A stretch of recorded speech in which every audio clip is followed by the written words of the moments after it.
চাবুৱাত আমাৰ মহিলা উদ্যমিতা অভিযানৰ পুঁজি বিতৰণ হ'ল। এতিয়া মই মাকুমত গৈ আছোঁ। মাকুমতো আমি উদ্যমিতা অভিযানৰ পুঁজি বিতৰণ কৰিম। অহাকালি আমি নাহৰকটীয়াত বিতৰণ কৰিম। মূলতঃ দুলীয়াজানক বাদ দিলে, ডিব্ৰুগড় জিলাত দুলীয়াজান আৰু খোৱাঙক বাদ দিলে গোটেইকেইটা সমষ্টিত হৈ যাব। পিছৰ এটা দিনত আহি দুলীয়াজান আৰু খোৱাঙতো আমি এই পুঁজি বিতৰণ কৰিম। বহুতে শীতল যুদ্ধ আখ্যা দিছে এজিপি আৰু বিজেপিৰ মাজত, কি হ'ব পাৰে? এতিয়া মইতো আজি ক'ব নোৱাৰোঁ কি হ'ব পাৰে, বাট এইটো সঁচা কথা যে দুইজনেই শক্তিশালী প্ৰাৰ্থী ইয়াতে আছে। বিজেপিৰো আছে, এজিপিৰো আছে।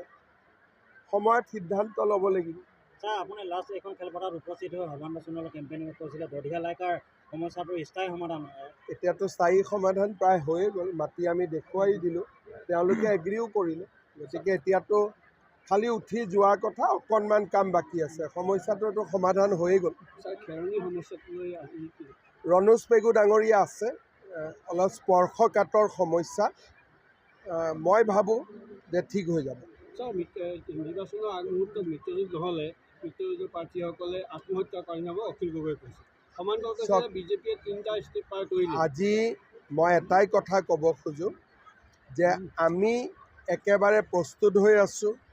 আজি ডিচেম্বৰৰ 22 তাৰিখ আৰু নিৰ্বাচন ঘোষণা যোৱাবাৰ 27 ফেব্ৰুৱাৰীত হৈছিল।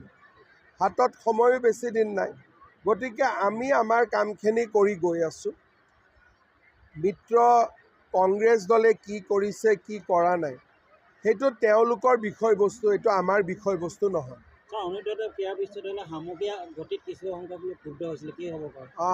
আপোনালোকে জানে বিশ্ববিদ্যালয়ৰ মাটিটো লওঁতেই বহুত সময় গ'ল। স্থানীয় ৰাইজৰ আপত্তি আছিল, এটা এটাকৈ সমাধান হ'ল। এতিয়া কামটো স্পীড হ'ব। সামুকীয়া গতিৰ কাৰণে চৰকাৰ দায়ী নহয়, যিহেতু সমস্যাটো স্থানীয় ভিত্তিত সমাধান কৰোঁতে কিছু সময় ল'লে। এতিয়া হৈ যাব।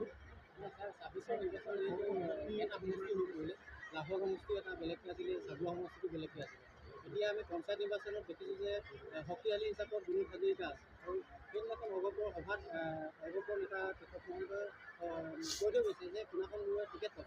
এতিয়া আমি কৰিছোঁ ছাৰ, এজিপিয়ে এজিপিৰ টিকট দিয়াৰ অধিকাৰ আছে, বিজেপিয়ে বিজেপিৰ টিকট দিয়াৰ অধিকাৰ আছে।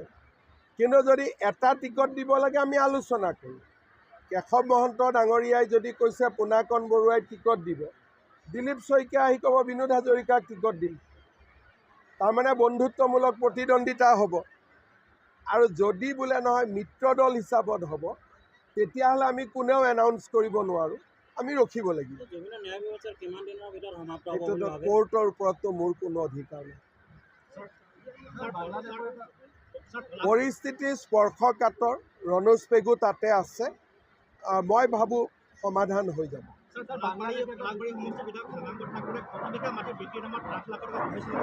মোকতো পলাশবাৰীত মই গৈ আহিছোঁ, কোনেও সোধা নাই। পলাশবাৰীৰ সাংবাদিকে এইটো প্ৰশ্ন কৰা নাই। চাবুৱাত এইটো প্ৰশ্নৰ কি প্ৰাসংগিকতা আছে?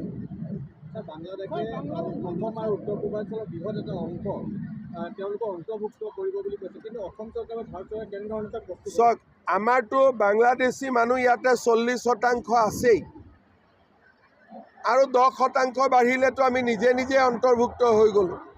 সেইটো কাৰণেতো যোৱা 5 বছৰে চিঞৰি আছোঁ। অসমত 40% বাংলাদেশী মূলৰ মানুহ অলৰেডি আছেই, আৰু 10% হৈ গ'লেতো হৈয়ে গ'ল। 5 বছৰ এইবিলাক কথাইতো কৈ আছোঁ। ইলেকশ্যনৰ আগত কোনেও বিচৰাও নাই। আন্দোলন কৰা সংগঠনসমূহে এইটো কথা বিচৰা নাই। তেওঁলোকে সিদ্ধান্ত বিচাৰিছিল, সিদ্ধান্ত হ'ল। ইলেকশ্যনৰ আগত মানে কি, ইলেকশ্যনটো অহা মাহত ডিক্লেয়াৰে হ'ব।